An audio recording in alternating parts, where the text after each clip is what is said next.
Hi, good day everyone! Nako, nakaka-excite ang araw na ito. Grabe, pati ako intense na rin. Dahil sa lahat ng may mga katanungan dyan, masasagot na ngayong araw na ito. Dahil wala nang patumpik-tumpik pa, makakasama natin ngayong araw na ito ang nag-iisang nagbigay ng empowerment sa kababaihan, nagbigay ng katatagan. Walang iba, ipapakilala ko na ang nag-iisang Miss Jezabel Sagon! Ayan! Hello po. Hi, Miss Jessa, kumusta ka na? Ayun, okay naman ako talaga. Ano lang yung boses ko na mamaos tsaka may sipon. Ang tanong ngayon, excited ka na ba sagutin ang lahat ng ito? Kinakabahan ako sa tanong nyo. Pero Kerry, Oo ano yung naman. itatanong nila? Titingnan natin kung kaya mo ba talaga sagutin lahat. Excited na lahat na masagot ang kanilang mga katanungan. Ako, ngayong araw na ito, alam mo ba yung lahat ng mga supporters mo, nag-aabang sila simula pa nung nag-post tayo Oo. ng ating mga ano. Kasi nga, yan, tito yun, nagbala-live ako. Lagi nagtatanong, nasaan na yung ano mo, yung question and answer na abangan nga nila. Ako nga kinakabahan ako, Sis Jessa, kasi yung ating mga katanungan dyan about sa nangyari sa buhay mo, no? Okay, nako, mga ano dyan, ating mga supporters dyan ni Miss Jessa, ha?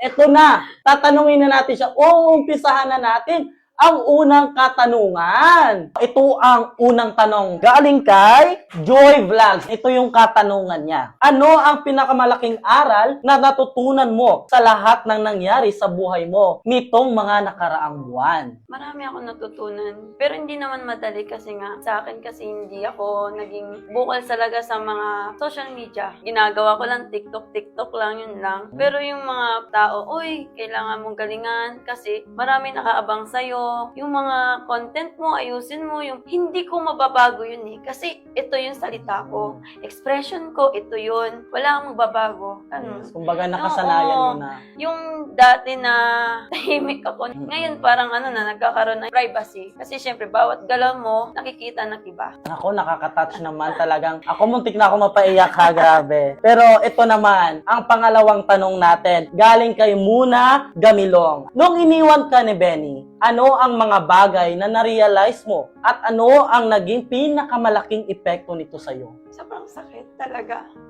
Dalawang question pa lang, napapaluwa na ako.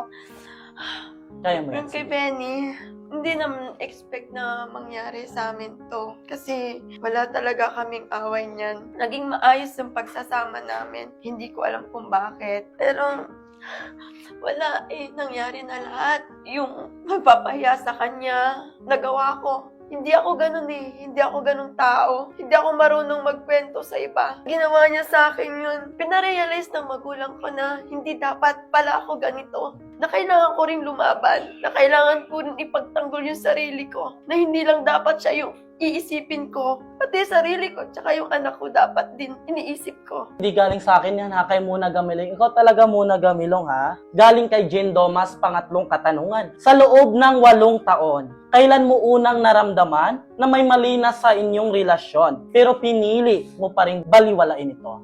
Wala talaga akong naramdaman. Pero siyempre, kasi matagal na rin kami nagsasama, nagkakaroon talaga na makikita mo na yung iba't ibang ugali na sa isa't isa.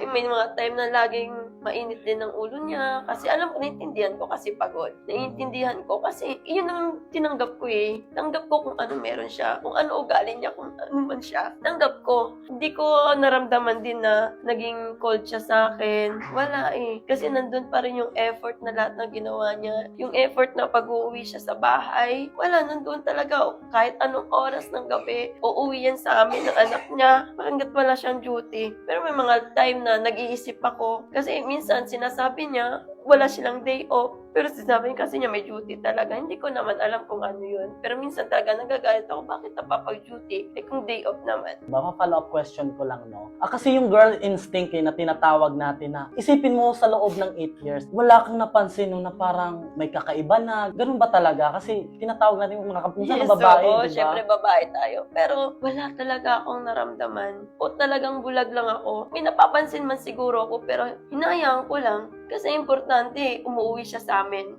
Ayos ang pakikasama niya sa amin. Ayun, wala ako talaga akong naisip na magagawa niya isang bagay na ganun. Wala bang ganong mga bagay-bagay na nahuli mo sa chat, sa cellphone, na ganong mga instance na ganon? Ako kasi yung tao na hindi ako may hawak lahat na sa kanya. Hindi ko kinukuha yung mga gamit niya na yung mga social media niya. Hindi ko hawak yan. Kung uuwi man yan, minsan, siguro check ako, pero wala talaga ako makita. Pero check ko lang kasi yun, mag-scroll lang ako eh. Kasi sinasabi niya, hindi pwedeng pakialaman yung phone niya. Kasi nga, nandun yung mga privacy nila. Pang naintindihan ko naman, nasa government ka siya. Hindi ko dapat nangingialam nang hindi dapat. Eh, naiintindihan ko yun, hindi ko pinapakailaman. Hindi ko hinihingi sa kanya lahat ng social media niya. Pati ATM niya, hindi ko hinihingi sa kanya. Siya may hawak niyan. Na-insist din ko rin na pwede ba nating i-ano sa akin yung mga land bank niya, kaya ko ma-open. Hindi daw pwede. Yun yung sabi niya. Pero in short, may tiwala ka. May tiwala ako sa Okay. niya, buong buo. Sis Jessa, galing kay Panther ko. Sabi niya, ask ko lang, sino ang pipiliin mo? Ay yung 600k followers mo? Or si Benny na, let's say for example, handang magbago, magpakita ng katapatan ulit sa'yo? 600 followers. Kasi kung babalikan ko siya, hindi, may lamat ni. Hindi na yun yung tulad ng dati. Sa bawat kilos niya, baka magduda na rin ako. Mawawalan yung tiwala. Hindi na magiging okay. Siguro, let's say na, in the future, malay mo, hindi natin hawak yung tadhana talaga. Yun nandyan naman yung totoong nagmamahal sa'yo. Dyan lang yan eh. Tatanggapin nila kung ano magiging desisyon ko. Hindi man sa ngayon kasi marami pang taon, marami pang mangyayari. Hindi natin masasabi kung kailan. Si God na lang makakaalam yan. Kung anong nag-aantay sa akin in the future. Walang makakapagsabi. Pero ngayon, pipiliin man ako. Siyempre, 600 followers. Kasi nandyan sila nung wala siya. Hindi ka ba naniniwala sa kasabihan na love is sweeter than a second time around? Hindi ko kasi masasagot yan. Kasi Wala nga, bang second chance? wala pa. Kasi hindi naman siya nag-ano sa akin. At ano pa naman, kasi meron pang hindi kayo nalalaman sa kanya. Sa ating mga viewers dyan, malinaw ha, na pipiliin yung 600k followers or si Benny na handang magbago. Pero ang sagot niya, pipiliin niya yung 600k followers kasi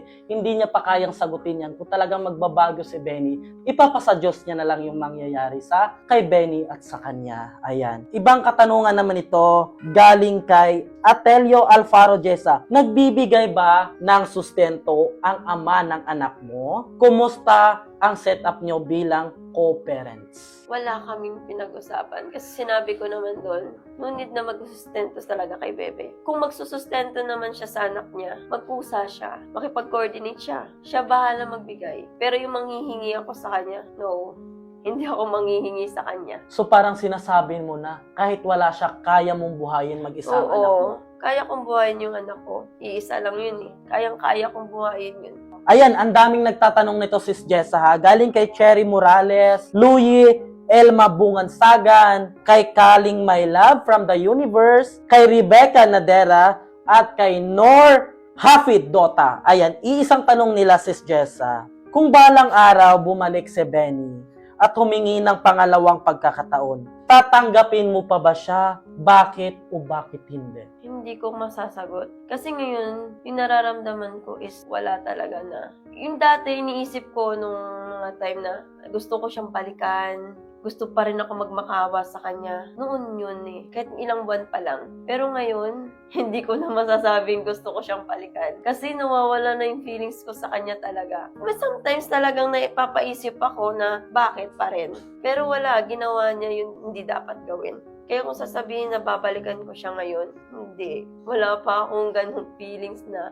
Siguro nung mga time na mga kasagsagan pa talaga nandun pa yung pagmamakaawa ko, nandun pa talaga yung lahat-lahat ng gusto ko talaga siya. Siguro masasabi kong oo, pero ngayon, hindi na. Sis Jessa, ipagpalagay natin sa loob ng 100%, no? Meron pa bang porsyento na natitirang pagmamahal mo sa kanya? Hindi ko alam kung paano mag-percent ng feelings na yan. Kunting porsyento siguro na masasabi ko kasi may anak kami. Kaya hindi ko rin masasabing go na bibigyan ko agad siya ng chance, hindi. ipakita niya muna kung gaano siya nagsisi. Hindi sa akin, sa mga nasa paligid ko. Siguro gusto din malaman ng ating mga viewers, mga supporters mo dyan, kahit mabigyan mo talaga ng estimate na percent lang. 40? Mas malaki pa yung 40%, ha? Akin na, para sa akin, ha? I-expect ng mga viewers natin, mga supporters dyan, na 1%, 2%, pero yung 40%, sigurado ka 40%. Hindi ko masasabing 1%. Kasi kung 1%, Talagang parang Wala wala na. na. Nilinaw ni Sis Jessa na nasa isang buwan pa naman na hindi pa talaga masyado matagal ang issue, no? Kaya nasa 40% pa. Ayan, ito, napaka-interesting question talaga to. Galing kay Gratueto Ramos Ami. Kung bigla kayong magkita ni Benny ngayon, ano ang una mong gagawin o sasabihin sa kanya? wala. Wala. Let's say, for example, nagkita kayo, nasa mall kayo, nagkaharap kayo, nagkita, accident talaga, nagkatinginan. Anong ang magiging reaction mo? Hindi ko siya papansinin. Bakit pa? Kasi nung time na nagmakawa na ako, ginawa ko na lahat eh. Para saan pa kung nagkita kami? Kasi wala na rin naman. Hindi mo na siya papansinin. Paano kung nagkita kayo sa isang mall, tapos tinawag siya na papa, no, ng anak mo? Wala ka bang gagawing action? Wala. Hindi ko alam kasi hindi ko pa maano eh. Pero kung pag tinawag siya, ewan ko kung ano mararamdaman niya. Hayaan mo kung anong magiging Oo, hayaan ko siya kasi anak niya yun eh. Hindi ko alam kung ano magiging mapipil niya kung tinawag siya ng daddy ng anak niya. Ito naman, galing kay Ivy Joy Ngowa Buwal. Ayan, ang ating pang-apat na tanong. Ayan, Sis Jessa, kung hindi nangyari ang lahat, 2 araw bago ang kasal, sa tingin mo ba magtatagal pa rin kayo? Hanggang kailan mo pa sana siya kayang ipaglaban? Kasi kung hindi na mangyari yung 2 araw, ibig sabihin kasal na kami. May karapatan akong kaya ko siyang hindi maibigay dyan sa babae. May panghahawakan ako. Kahit mapunta man siya dyan, babalik pa rin siya sa amin kasi kasal kami. Isipin mo, 8 taon, parang grabe sinayang. 2 araw na lang talaga no, bago ang kasal. Pero grabe, sobrang sakit. Kasi person natin ay mula kay Maluna Jasmine Del Rosario. Ito yung tanong niya. Ano ang isang bagay na ginawa mo para kay Benny na pinagsisihan mo ngayon? At ano naman ang hindi mo kailanman pinagsisihan kahit niloko ka? Yung unang tanong mo na may ginawa ko sa kanyang pinagsisisihan ko, wala akong pinagsisisihan. Lahat ng ginawa ko, tama yun. Kung may isang bagay man na hindi ko pagsisihan, kung nagkaroon tayo ng anak, yung mga panahon na magkasama tayo, yung mga pangako na binigay mo sa akin. Sabi mo, di ba, nag-uusap tayo. Lahat ng problema, pag-uusapan. Yun ang hindi ko mapapagsisihan. Pero yung ginawa ko sa'yo ngayon, hindi ko pagsisisihan yun. Kasi tama lang yun sa'yo eh. Tama bang lukuhin mo kami ng anak mo? Sumama ka dyan. Hinayaan ka nung kinakasama mo. Kahit alam niya na meron tayo. Imposibleng hindi niya alam yan eh. Imposible kasi babae ako. Ikaw ba namang babae? 3 araw pa lang, papayag ka magpakasal? Syempre hindi, di ba? Nakakaantig ang nasubaybayan nyo ngayon. Sobrang nakakadurog ng puso, no? Napakaganda ng inyong mga tanong. Ito naman ang ating pang-6 na katanungan. Galing kay Meste Pohenio Lapes. Open pa ba ang puso mo kung sakaling may dumating na tao sa'yo? Sa ngayon kasi ano pa siya, hindi pa kaya. Siguro, dadating naman yan eh, kung ibibigay ni God. Na hindi mo na kailangan hanapin. Kung ibibigay man na si God yun, sana hindi tulad ng nangyari ngayon sa akin. Hindi tulad ng iiwan din ako. Hindi po sinasara ni Sis Jessa ang kanyang puso, kundi naghihintay siya sa tamang tao at sa tamang ibibigay ng Diyos para sa kanya. Pang-7 katanungan. Hi, Ma'am Dina Marquez. Ayan, kilala ko nito. Ano? Ayan, lagi itong bumabati si Miss Dina Marquez. Talagang, ang sabi niya, mahal ka daw niya, mahal niya din daw ako. Ng buong Team Jessa. Ayan, may communication pa ba si Benny sa anak niyo, idol? Wala na. Kasi hindi ko talaga naman siya binlock. Ako talaga. Kasi ako, sinabi ko naman sa kanya na kung need niya yung batang makausap, magsabi lang siya kasi hindi ko naman tinatanggi yung bata sa kanya. Pero, ang nangyayari, hindi man lang nila makamusta yung anak ko. Kamusta na ba si King? Nag-aaral na siya? Hindi naman namin kailangan ng sustento. Kahit sinasabi, pera yung habol ko sa kanya, ginawa ko siyang ATM machine. Bakit? Kailan? Natural, syempre nagkasama kami. Pero nung time na ako, sinabihan ko ba siya na ginagawan ako ng ATM machine? May alam ba kayo? Wala kayong alam, di ba? Kwento niya yun eh. nabanggit mo na hindi mo pinagbabawalan si Benny na makita ang kanyang anak, malapitan. Yes. Kay buti ng iyong puso. Kasi alam mo sa mga iba yan, yung mga mother na nangyari katulad ng ganyan sa'yo na sitwasyon, minsan ang iba pinagbabawalan na nila, ano yung nasa isip mo, bakit willing ka pa rin na makita siya? Kasi kilala siya ng anak ko. Sa tuwing hahanapin niya daddy niya, wala akong masagot. Kaya nga, kahit sana, tumawag sila kahit hindi na sa akin, sa mama ko na lang. Para makausap nila yung anak niya, nakamusta niya. Kahit hindi na sa akin dumaan, kahit sa mama ko na lang. Pero wala, napakamanhid niya. Hindi niya naisip, anak niya, hindi niya makamusta. Ano ka klaseng tatay? Kahit ganito nangyari sa atin, anak mo pa rin yun eh. Kahit hindi mo na lang iniisip yung sa amin, nagawa mo nga, makakahiyan mo na yan. Bilib ako sa'yo dahil sa sobrang lambot ng iyong puso, hindi mo pinagbabawalan pa rin si Benny. Kasi tatay siya ng anak ko eh. Paglaki ng anak ko, magtatanong yan, asan yung tatay niya? Siyempre, hindi ko na masasabihin na ano. Pero malalaman rin naman niya yung totoo. Kasi nga, nasa social media na. Ipapaliwanag ko sa bata kung bakit. Bakit na nagawa sa daddy niya to? Balang araw maiintindihan yan ng anak ko. Kaya sinasabi nila na dapat hindi na lang dinaan sa social media. Hindi ko naman expect na maging ganun eh. Ang in-expect ko lang naman, yung magbigyan kami ng pasensya ng anak ko. Hindi yung sinabi ko magpasikat ako kasi nagpatulpo ako. Wala sa isip ko yun. Nandun na ako eh. Nandun na yung pagkakataon ko. Ginaw ko na. Kaysa naman kikimkimin ko, ako yung nahihirapan tapos sila magiging masaya. Paano naman ako? Yung nakakaiyak. Kung nandito lang kayo, no, mga ating mga viewers dyan, supporters, grabe, ramdam ko yung sakit, no, na nararamdaman ngayon ni Miss Jessa. Kaya mo yan, Sis Jessa, no? Pero ito, i-follow up ko question sa itong katanungan ko. Talagang handa ka? Let's say, pagdating ng panahon, nasa saktong gulang ng iyong anak, na naiisip niya na ang tama at mali, may lakas loob ka ba niya na sasabihin sa kanya kung ano talaga ang nangyari? Kasi magtatanong na yan eh. Kung may isip na yung bata, paniguradong magtatanong yun na saan yung tatay niya. Kung nakakaintindi na yung bata, sasabihin ko na kung bakit. Bakit kami iniwan ng tatay niya? Pangwalong tanong, no? Kay Ramlin Ayadawan Labwanan. Ayan. Ito ang tanong niya is, as of now, ano yung status or kalagayan, no, sa nararamdaman mo sa kay Benny? No? Wala na. Siguro kung iisipin ko yung past, oo, nandun yung feelings ko. Pero ngayon sa present, wala na. Nagagawa ko nang hindi siya kontakin. Dati talaga nung ako pinipilit kong kontakin siya. Kung anong ginagawa kong way para makontak siya. Pero ngayon, nasusubukan ko nang hindi tingnan yung dati namin. Nasusubukan ko nang hindi hanapin yung mga message namin. Kaya sabi ko, kaya ko. Nakaya ko nang hindi siya balikan. Kaya ko hindi ko na siya matatanggap. Pero ito ang follow-up question ni Sis Ramlin Andawan Labuanan. Paano ang naging process mo at nakayanan mo ng humarap sa public nang nakangiti na parang wala ka ng pinagdaanan? Ang pinaka nakatulong sa akin talaga is yung mga nagsuporta sa akin. Followers ko, parents ko, yung mga kaibigan ko, yung mga nakasama ko, yung mga advice nila. Sa tuwing makikita ko yung mga message request, praying for healing. Kaya mo yan. Nandito kami, nakasupport kami sa inyo. Yung nawalan ka ng isa.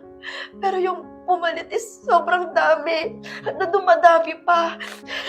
Kaya sobrang blessed ko. Kahit sobrang sakit na ginawa. Sobrang sakit yung ginawa ni Lord na kinuhaan ako ng isang buhay. Part na ng buhay ko talaga si Benny. Pero ang pinalit niya sobrang dami. Libo-libo.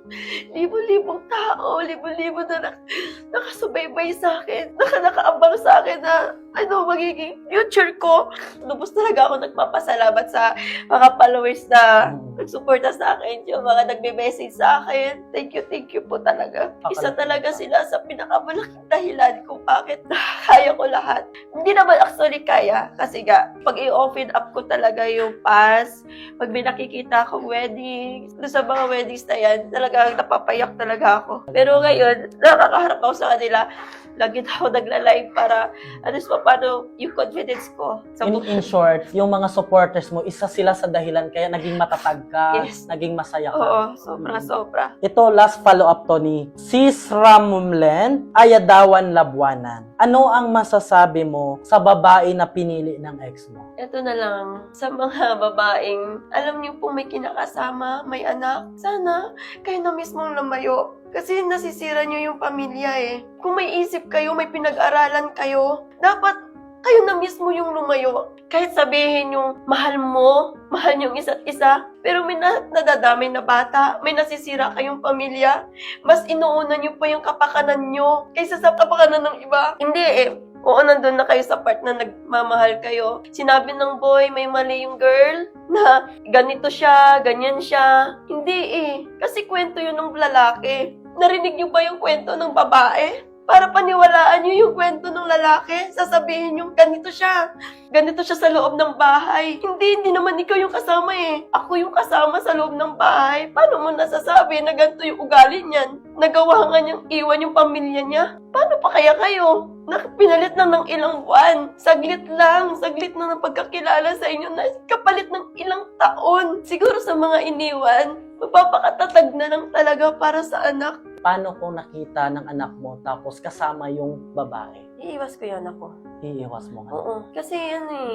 Kahit sabihin ng babae na para na lang sa bata. Bakit? Sino ka ba? Hindi mo anak yung anak ko. Bakit mo masasabing ganun? Hindi mo nakasama yung anak ko, sasabihin mo, uy, kami yung bahala sa sustento, kami yung bahala dun pag open-open ng ganito, ganyan. No. Ako magdidesisyon para sa anak ko. Napakaganda nga kasagutan, Miss Jessa, no? Ngayon, dito na nagtatapos ang ating mga katanungan kay Sis Jessa. Sa mga marami pang katanungan dyan, no? Mag-aabang na lang po kayo sa susunod. Ngayon, Sis Jessa, dahil magtatapos na ang segment ng question and answer portion sa'yo, ano ang huli mong mensahe kay Benny muna? At ang pinakahuli, mensahe sa mga supporters mo na walang sawang sumuporta sa'yo simula hanggang ngayon.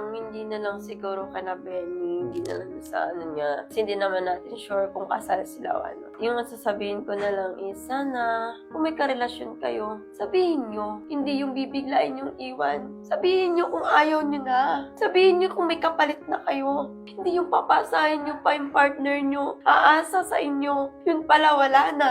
Sasabihin nyo, hindi nyo sinasadya. Pero nagawa nyo, maawa naman kayo sa iiwan nyo. Buti na lang sana kung kayo lang dalawa eh. Kung may nadadamay pang bata, mas iisipin nyo po ba yung kaligayahan nyo? Sana sa lahat ng may mga karelasyon, maging loyal kayo sa kinakasama nyo. Hindi na kailangang saktan sila bago iwan. Lulukuhin nyo bago nyo iwan. Gagawin yung tanga bago nyo iwan. Sana sabihin nyo kung bakit nyo siya iiwan.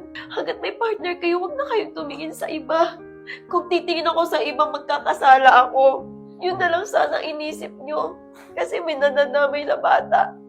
At sa mga babaeng nakakasira ng pamilya, sana isipin nyo muna bago nyo gawin. Ng ilang libong beses nyo isipin bago nyo gawin. Kung tama ba yung desisyon nyo? Tama bang sirain nyo yung pamilya? Sumawa kayo sa lalaking to kahit may sabit? Ano naman ang mensahe mo sa mga bashers? Choice nila yan eh. Yun yung thinking nila, yun yung gusto nilang sabihin sa'yo. Kasi ako, minsan lang talaga ako magbasa ng comment. Siyempre, may mga nababasa talaga ako. Wala lang, deadma lang. Kasi iniisip ko, kung ano naman yung sinasabi nila about sa'yo na hindi maganda, nagre-reflect yun sa sarili nila. Specific tayo yung mga mapanglait. Wala eh. Yun yung iniisip nila. For example, kung di naman ako nagsasabing maganda ako, sasabihin ko, oy, ang ganda-ganda ko. Wala naman ako sasabing ganyan. Kung iniisip nila, oh, feeling maganda to, ganyan. Isip nila yun eh. Hindi naman natin hawak ang isip nila.